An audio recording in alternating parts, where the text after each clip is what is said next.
Aziz Bandaogo, from the get-go, really showed that he's going to change this team, whether he's touching the ball or not. Just the fear that he instills when he's in the center of the paint. I saw a couple turnovers because of it. Let's not bury the lead here. 45 seconds after checking in, Bandaogo sent one to the popcorn vendor in the 8th row. Popcorn vendor took one in the face from Aziz Bandaogo. That's what he does first. Next possession down the floor. And at this point, the Fifth Third Arena crowd, which has been sleepy all season, is starting to pepper up just a little bit. Octanes are going up. I don't know if they still have the Jordan meter. If they don't, they need to get it back. It was the Adidas and the Under Armour meter for a while there. But, you know, the one that creeped up and told you how loud it was, it hasn't had an opportunity to hit all the way up on the highest octane. But after that play, it was starting to get there. And then 45 seconds later, throws down an alley-oop from Simas Lukosius. I don't want to get ahead of my skis here. Don't want to get ahead of my skis. But I'm getting ahead of my skis. Bearcats are legit, folks. Bearcats are really good. He had a baby hook, did Aziz Bandaogo, with 2 defenders on him. Had a little bit of touch. Caused that turnover where the Georgia Tech player turned the corner off the screen and immediately saw that fiery hair there. Yup, that's the stop sign. Lost it. He looked really good. I will say this. I did have a little bit of a panic attack when he went into the second row. Love the hustle there. I'm never going to complain about hustle. But when a 7'1" guy, a legit 7'1", goes flying into the second row into Cameron McCluskey's lap, we don't want to see that. We don't want to see that. All right, that's the first topic, Aziz Bandaogo. Let's see who's on the chat. Let's see if I can get my camera centered. And who's in the chat room tonight? All right, Reds Daily. One of the day ones. CJ Elfers, national champs. I don't see why not. I don't want to get ahead of my skis. But that's the most fluid offense I've seen since, I would say, since the Huggins era. I don't think that's a stretch. I mean, Cronin had great teams, but aside from a couple of those years where it was Evans and Cumberland and I guess you could throw Copain in there and Kyle Washington, Gary Clark. Those were some good offenses. But for the most part, when he had Kilpatrick and when he had Rashad Bishop and when he had Yancey Gates, whatever, they were typically defense-first teams. And when they weren't defense-first teams, it was usually one guy that went off. The Kilpatricks of the world, or the Jaron Cumberland season where he averaged like 18 points, and if he didn't score 20, they weren't going to win games. This team's got multiple guys. I think it was, 11 guys scored in this game. Day Thomas had 9. Victor Locken, 15. John Newman had 12. C.J. Frederick heated up late. He had 11. Odio Guama had 6. Bandaogo had the 8. Daniel Skillings didn't score in the first half, had 6 overall. Lukosius had 8 points. Jizzle James had 8 points. Pick your poison, folks. Pick your poison. Aziz Bandaogo. You throw him in the middle of the lane, and it adds a rim protector that this team has not had since Gary Clark, that this program has not had since Gary Clark. I actually take that back. Trey Scott, he was after Gary Clark. But since Trey Scott, they haven't had that. And you add him into the fold. And now you add a lob threat. Lukosius tried it a couple times, and the second time maybe got a little too predictable with it. But regardless, it's there.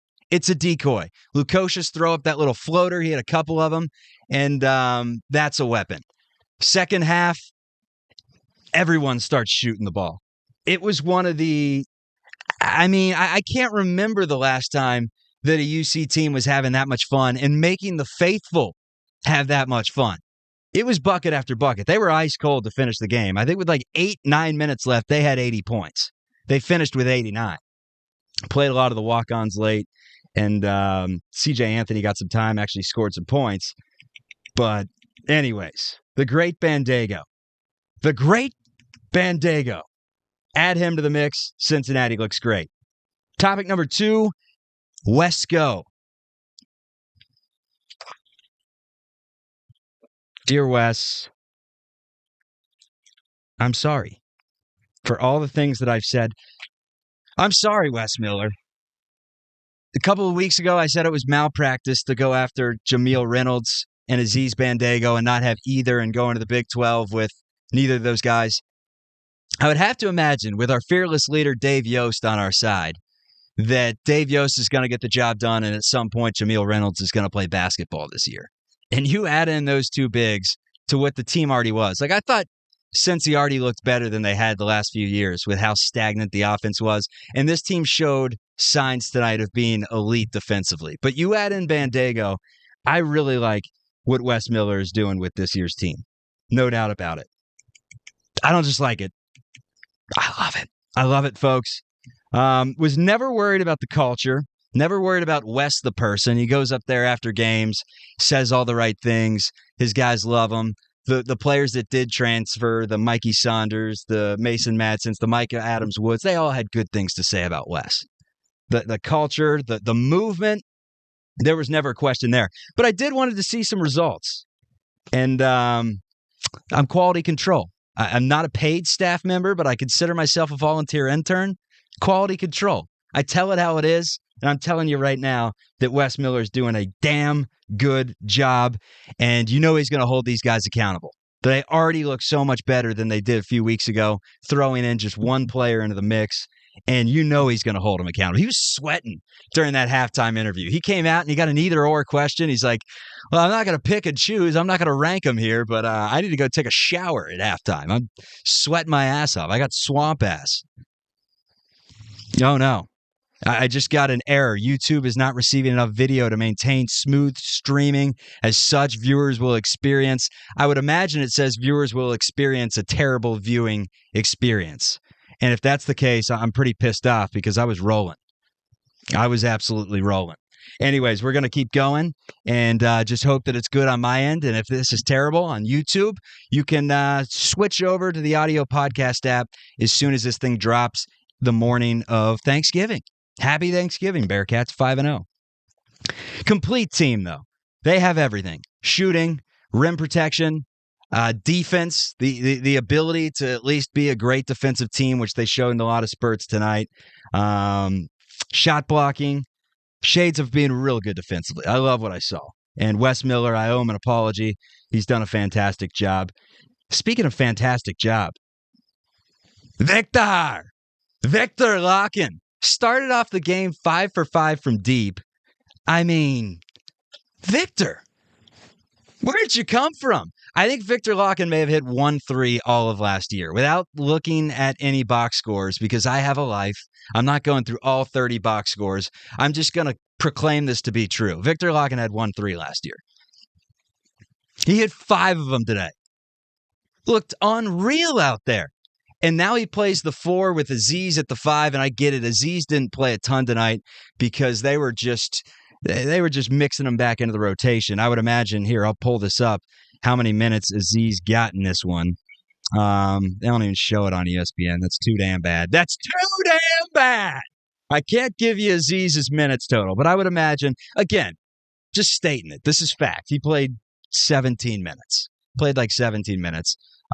Maybe played half the game, 20. Regardless, looked really good in that time. But Victor Larkin, you put him at the 4 now. And if he can hang out around the perimeter, in addition to grabbing rebounds, blocking some shots down low, scoring on the block when he needs to, and hitting elbow jumpers, holy cow. Cincinnati's got something. They got themselves a 4. Throw Jameel in there. I don't know how Oguama stays in the mix, not because he's bad, just because Cincinnati's gotten that much better. But if Jameel doesn't get added to the mix, then no worries about it because Odi Oguama is doing just fine. God, this is just a train wreck. Okay, 19% battery. We're good. We can go through a show at 19%. No doubt. But Victor Larkin, 15 points, also grabbed 6 rebounds. Larkin looked really good.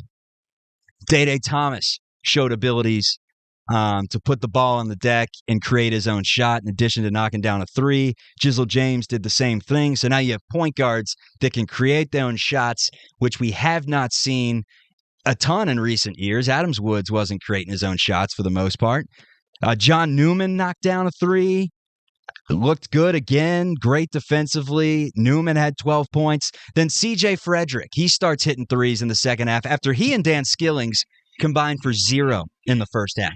Cincinnati scored 40 points in the first half with Skillings, who had 25 last game, going for 0, and C.J. Frederick, one of the team's best scorers, going for 0 as well. Pick your poison. This team is good, folks. Good. All right. Defensive dominance, we already got into it. We're glossing over that one. I think this team could be really good defensively. I don't know what Jamil brings to the fold, but if he is a plus defender, yeeks. We'll see you at Centos Center, Xavier. Last topic. I got some beef with the bunker boy, Joe Lunardi.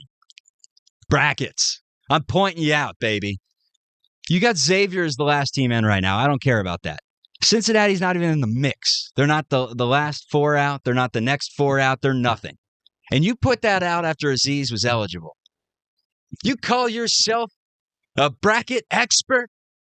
You call yourself a bracket expert and you do that? Come on, Joey. What are you doing? Beef with the bunker boy. Joe Lunardi does not have Cincinnati in the mix right now. By next week, either he's not watching basketball or he's just looking at metrics and Ken Palm and he's seeing that Cincinnati's out of they don't even do RPI anymore. We don't do quads anymore. We're switching every couple of years. I can't keep up with it. I got 2 dogs. I got to feed myself. I got a sales job. I got to do this and produce, and I got iPads over here. And I mean, Christ, give me a break. I'm doing my best and forgetting the rest. Hudson says, love the show, Chuck. Hudson? Oh, it's Houdini. Says, wish that bald guy was on the show. He's electric. You do bring energy from time to time. So, anyways, Cincinnati victorious 89-54. Let's go. Enjoy your Thanksgiving tomorrow. Enjoy what they call Blackout Wednesday for the younger kids. You know, the ones that sign up for the turkey trot and they end up having 17 Budweisers and they don't make it 15 miles to that turkey trot. Instead, the only time they get up before 4 p.m. is to grab themselves a Gatorade.